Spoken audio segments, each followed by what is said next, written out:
ইনশাআল্লাহ সিলেটের ক্ষেত্রে রেল লাইনেরও উন্নয়ন হইব শীঘ্রই। আর আমি গিয়া ইনশাআল্লাহ আরিফুল হক সাহেবকে বইয়া যাতে সিলেট এয়ারপোর্টও প্রবাসী যেটা মানে একটা মান উপযোগী ব্যবস্থাপনা, যাতে কেন একটা ব্যবস্থা থাকে লাউঞ্জর রিসিভ করার এবং মানে সব স্মুথ কার্যক্রম হয়, যাতে কোনো প্রবাসীরা হয়রানির শিকার না হয় এবং স্মুথলি তারা ট্রানজিটটা হইতে পারে, আওয়া যাওয়া সব সময়। আমরা সিলেট আন্তর্জাতিক বিমানবন্দরও কিছু ফ্যাসিলিটিস যাতে নতুনভাবে করা যায় ওগুলো আমরা গিয়া ওই আলাপ করে দেখব ইনশাআল্লাহ। যে আপনারা আসলে আমাদের অনেক সহযোগিতা করেন, অনেক দোয়া করেন এবং আমি সবসময় আশা করব পরামর্শ দিবা।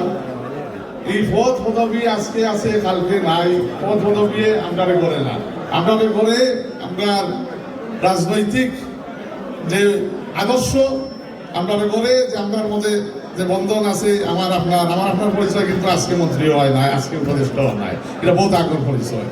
তো এই পরিচয় সব সময় যাতে বজায় থাকে এবং ইনশাআল্লাহ ডাহাত গেলে তো আমি কইছি সবসময় আইবা।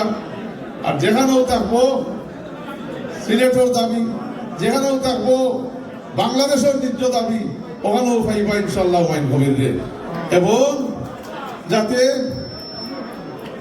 কোনো সময় মনে করবা না যে আমি যে টেবিলও থাকবো বাদ এই টেবিল তলে আমি আমার ইন্টারভেনশন করতাম নাই, যেখানে একটা জিনিস যদি দেখি আমি সিলেটের উন্নয়নের বিপরীত হয় অথবা প্রবাসী অথবা কোনো হয়রানিমূলক কর্মকাণ্ড হয়েছে যেটা সুস্থ বিচার নাই, তো এই জিনিসগুলো সবসময় একটা জোরালো ভূমিকা রাখবো।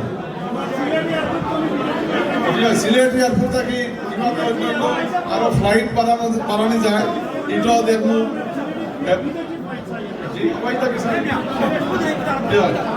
তো ইনশাআল্লাহ বিমানের ব্যবস্থাপনা পরিচালনা বোর্ডও আবার সাজানো হইব গেলে, যাতে বালা মানুষ যাতে আপনার বিভিন্ন এক্সপার্টিস প্রাইভেট সেক্টর থেকে আমরা হারাইতে পারি এবং এটারে মানে একটা আধুনিকভাবে যাতে বিমান একটা এফিসিয়েন্ট ওয়ে পরিচালনা হয় আগামীতে।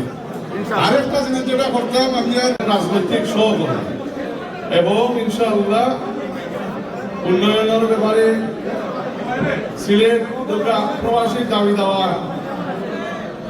আজকে যিনি প্রধান অতিথি মাননীয় উপরাষ্ট্রমন্ত্রী ডক্টর খলিলুর রহমান সাহেব তাইনও তার একটা উল্লেখ্য জীবনের অংশ প্রবাসে হারাইছে, আমিও আপনার মাঝে তো নেই একজন।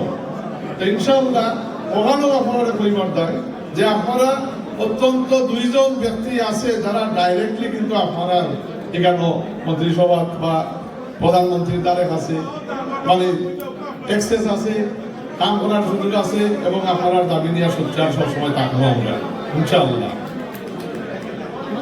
দেখবা যখন টার্মিনাল 3 হাই লেভেল মিটিং আমি তো মানে সিভিল এভিয়েশন বেসামরিক বিমান চলাচল এগুলোর দায়িত্ব কিন্তু আমি প্রধানমন্ত্রী সাহেবকে ফরিয়াদ হয়েছি যাতে আমরা প্রবাসীর কিছু দাবি দেওয়া এখানে আদায় করতাম না।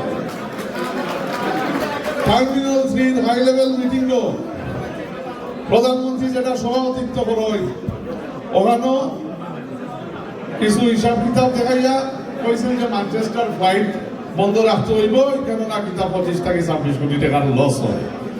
তখন আমি তুলে বললাম মাননীয় প্রধানমন্ত্রী এখানে ইলা খালি বন্ধ করলে এটা হইতো নাই, এখানে একটা ব্যাপার আছে, একটা সেন্টিমেন্ট আছে। এই 25-26 কোটি টাকা কয় লস হয় বাঙালিকে খতিয়া দেখতাম হইব। কেন ম্যানচেস্টারও যে নর্থ অফ ইংল্যান্ডের যে মানে সার্ভিসটা এখান থেকে দেওয়া হয় এটা বন্ধ হইলে ব্যাপকভাবে ক্ষতিকর হইব। এবং আমরারে ও প্রবাসী হলে ভোট দিছ, আমরারে দল প্রভাবিত করছে দেশের মানুষের আমরারে ভোট দেওয়ার দায়, এই ম্যানচেস্টারের ফ্লাইট বন্ধ করার দায় না, খোলা রাখার দায়। তখন বাংলাদেশের জননন্দিত জননেতা জনাব তারেক রহমান বলে এটা আপাতত রাখো, এটা খতিয়া দেখা হইব এবং এইভাবে এটা বন্ধ করা ঠিক নাই। তো ইনশাআল্লাহ তখন সমর্থন জানাইছে আমরা বেসামরিক বিমান চলাচল মন্ত্রী প্রতিমন্ত্রীও লগে আর এই দাবি লগে আরো একমত আছে আমরা সিলেটের কৃতি সন্তান সাবেক মেয়র বর্তমান প্রবাসী কল্যাণ মন্ত্রী জনাব আরিফুল হক চৌধুরী, আমরা বাণিজ্য মন্ত্রী খন্দকার আব্দুল কাদির সাহেব এবং আমরা তিনজনও ইনশাআল্লাহ ক্যাবিনেটে হৌকা আপনার যে কোনো আপনার এই প্রধানমন্ত্রীর যে কিছু ইন্টারমিনিস্ট্রিয়াল কমিটি করিয়েছেন আমরা সবসময় সোচ্চার